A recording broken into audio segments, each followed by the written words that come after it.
Tale and Treasure এর নিবেদন। নীল সাগরের রহস্যময় জাহাজ। অনেক অনেক দিন আগে সমুদ্র পারে একটা ছোট্ট গ্রাম ছিল। গ্রামের নাম ছিল সমুদ্রগড়। গ্রামে সকলে মাছ ধরতে সমুদ্র যাত্রা করত। বৃদ্ধ মাঝিরা ফিরে এসে সমুদ্র যাত্রার গল্প শোনাত। গ্রামের বাচ্চারা সেই গল্প শুনে শুনে বড় হতো।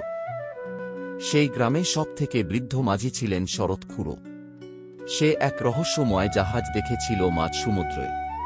তার গল্প শুনত গ্রামের সকলে।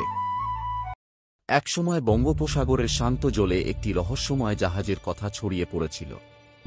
গ্রামের জেলেরা প্রায়ই গভীর রাতে অদ্ভুত এক আলো দেখে বলত, ওই আলোটা নিশ্চয়ই রহস্যময় জাহাজের। কেউ কেউ বলত, সেটি এক অভিশপ্ত জাহাজ, যার উপর বহু বছর আগে এক মুনির অভিশাপ লেগেছিল।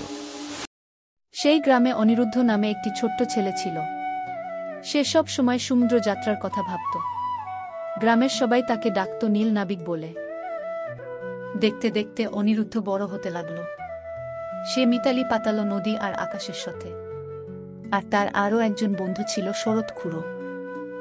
রোজ রাতে স্বপ্ন দেখত সে চলেছে জাহাজের রহস্য ভেদ করতে। চোখে নাবিক হবার স্বপ্ন নিয়ে ভেসে বেড়াত নীল জলে। এটা শুধু একটি অভিযান নয়, এটা তোমার জীবন বদলে দেওয়ার একমাত্র সুযোগ। সাগরের রহস্যের সমাধান করতে হবে, আর তার জন্য তোমাকে সত্যিকারের সাহসী হতে হবে। তুমি কি নিশ্চিত, পুত্র? হ্যাঁ, আমি জানি এই জাহাজের অভিশাপ সমাধান করতে না পারলে সাগর কখনো শান্ত হবে না। তবে সাবধানে থেকো।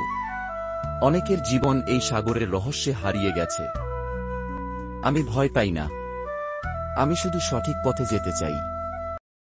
শুরু হলো সাগর পাড়ি। দিন যায়, মাস যায়। একদিন রাতে যখন অনিরুদ্ধ জাহাজের ডেকে দাঁড়িয়ে আছে, তখন এই জাহাজ, এর মধ্যে কিছু একটা আছে। আমি যদি এর রহস্য উন্মোচন করতে পারি, তবে এই অভিশাপ মুক্ত হবে। এখানে তুমি একা নও নাবিক। আমরা, যাদের অভিশাপের ফল এই জাহাজে বন্দী, আমরা তোমার সাহায্য চাই। আমি রাজা। আমি ছিলাম একসময় এই জাহাজের অধিকারী, কিন্তু আমি লোভের ফাঁদে পড়েছিলাম। আমি রাতের অন্ধকারে আমার বন্ধুকে হত্যা করেছিলাম এই সমুদ্রে। সেই থেকে আমার মুক্তি নেই। অনিরুদ্ধ জাহাজের মধ্যে একটি প্রাচীন পুস্তক পেল। সেখানে লেখা ছিল, যার হৃদয় সৎ এবং সাহসী, বন্ধুর জন্য প্রাণ দিতে পারে, একমাত্র সেই অভিশাপ মুক্ত করতে পারবে। অনিরুদ্ধ প্রস্তুত হল। তার চোখের সামনে চলে এলো এক বিরাট সেনাদল। সে নির্ভীকভাবে দাঁড়িয়ে রইল। সে ভাবল, যা হবার হোক, আমাকে এই অভিশাপ মুক্ত করতে হবে। হঠাৎ সারা জাহাজ আলোয় ভরে গেল। কে যেন বলে উঠল, তুমি সফল, নাবিক। অভিশাপ শেষ হয়েছে। এখন এই জাহাজ মুক্ত, আমরা মুক্ত।